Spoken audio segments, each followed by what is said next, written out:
If you've been using Linux Mint for a while, chances are your system has accumulated several older Linux kernels. Keeping one or two previous kernels is a good safety measure, but keeping too many can waste disk space and make kernel management more confusing.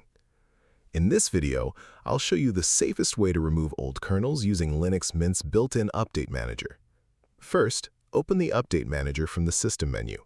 Let it refresh and load the available updates. As you can see, Update Manager is already open on the screen. Next, click View in the top menu and select Linux Kernels.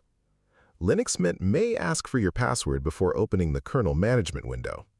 Once the Linux kernels window appears, you'll see the kernel versions installed on your system. The currently in use kernel will be clearly marked, and Linux Mint will also show recommended kernels.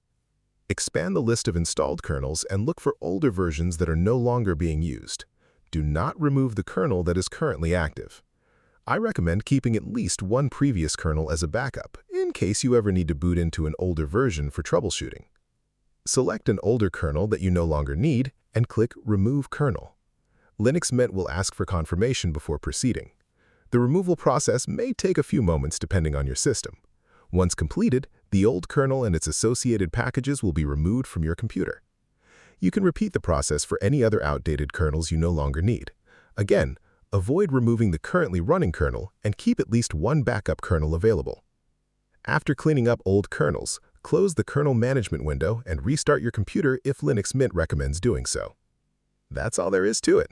Using the built-in Linux Mint Kernel Manager is the safest and easiest way to remove old kernels while keeping your system clean, organized, and ready for future updates.